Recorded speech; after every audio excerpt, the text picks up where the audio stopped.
एक आईपीओ जो ₹135 का आ रहा है, लेकिन क्या वो पॉजिटिव में होगा या फिर डिस्काउंट में ओपन होगा?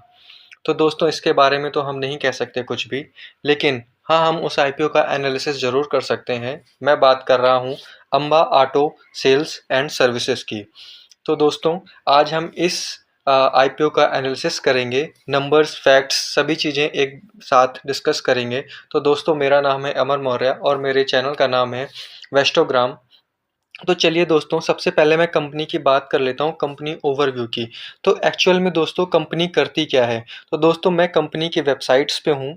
तो दोस्तों जैसे हम देख सकते हैं कि कंपनी एक्चुअल में बजाज और एलजी के प्रोडक्ट्स को सेल करती है। इसका मेजरमेंट सारा काम यही है कि जो है एलजी के जो प्रोडक्ट्स हो गए, बजाज ऑटो के प्रोडक्ट्स हो गए, ये सेल करती है।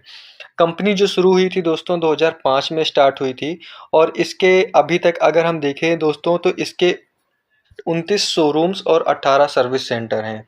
यानी बिजनेस सिंपल है, ऑटो और इलेक्ट्रॉनिक्स डीलरशिप मॉडल है दोस्तों। चलिए दोस्तों अब मैं बात कर लेता हूँ कि आईपीओ कब ओपन होगा, आईपीओ डिटेल्स की। तो दोस्तों ये एक एसएमई आईपीओ है जो ओपन होगा 27 अप्रैल 2026 को और क्लोज होगा 29 अप्रैल 2026 को। इसके प्राइस की बात करें तो ये ₹130 से ₹135 के अप्रॉक्स आएगा। लॉट साइज 1000 और अगर हम इशू साइज की बात करें तो अप्रॉक्स 65 करोड़ रुपए का आईपीओ है। दोस्तों अब हम आईपीओ के बाद बताते हैं कि एक्चुअल में ये जो हमसे 65 करोड़ रुपए लेंगे, ये एक्चुअल में खर्च कहाँ करेंगे? एक्चुअल में ये जो फंडिंग करेंगे, ये न्यू शोरूम्स, वर्किंग कैपिटल और जनरल कॉर्पोरेट पर्पस के लिए यूज़ करेंगे दोस्तों। तो दोस्तों अगर हम इनके फाइनेंशियल कंडीशन की बात करें, तो अगर हम इनके रेवेन्यू की बात करें दोस्तों, 31 मार्च 2023 को अप्रॉक्स 112 करोड़ था और अभी दिसंबर 31 2025 को 203 करोड़ है। दोस्तों ये एक अच्छा ग्रोथ है, रेवेन्यू अच्छी है। लेकिन अगर हम 31 मार्च 2025 का देखें तो 31 मार्च 2025 को 242 करोड़ के आसपास एक्चुअल में इनका रेवेन्यू था। दोस्तों अगर हम बात करें प्रॉफिट आफ्टर टैक्स की तो 31 मार्च 2023 को 0.64 करोड़ था दोस्तों और अभी 31 दिसंबर 2025 को दोस्तों 12.11 करोड़ के आसपास है। अगर हम इसके पेट मार्जिन की बात करें परसेंटेज में तो एक्चुअल में देखें दोस्तों तो ये 31 मार्च 2023 को 0.57% अप्रॉक्स, बट 31 दिसंबर 2025 को 5.94% था। अगर हम कैश फ्लो की बात करें तो ये 31 मार्च 2023 को दोस्तों ये माइनस में था। कितना माइनस में था? अप्रॉक्स 24 करोड़ के आसपास। लेकिन दोस्तों अभी करंट सिचुएशन में अगर हम बात करें तो 6 करोड़ के आसपास दोस्तों प्लस में है।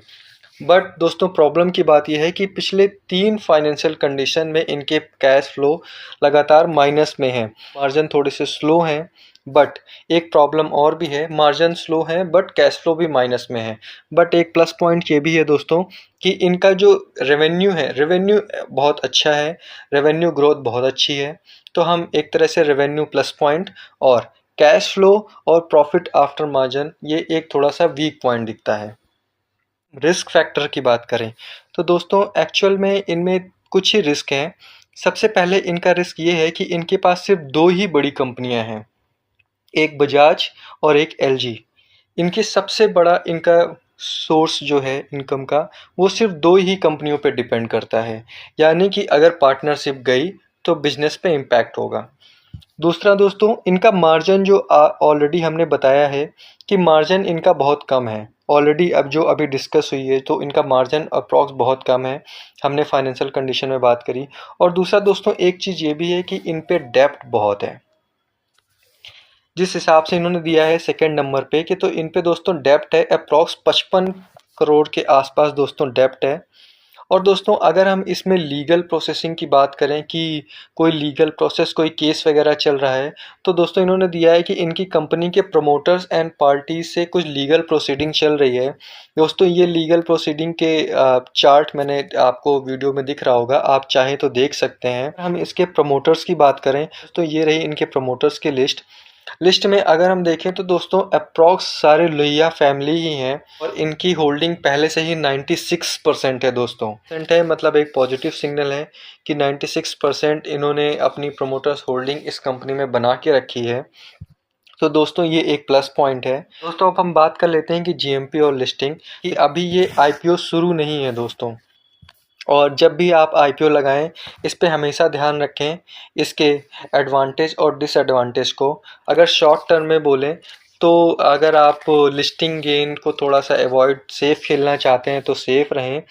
बट अगर लॉन्ग टर्म के लिए ले रहे हैं तो ग्रोथ है लेकिन थोड़ा रिस्क भी है दोस्तों, हाई रिस्क भी है, लो मार्जिन है, हाई डेप्ट है। लेकिन अगर आप थोड़ा रिस्क टेकर हैं तो आप आईपीओ लगा सकते हैं, लेकिन अगर आप बिगनर हैं तो प्लीज़ इससे दूर रहें। दोस्तों अगर आपको ये वीडियो अच्छी लगी हो तो प्लीज़ चैनल को सब्सक्राइब ज़रूर करें और हमारे साथ जुड़े रहें ताकि हम आपको ऐसे ही नए अपडेट्स और इन्फॉर्मेशन देते रहें। थैंक यू दोस्तों।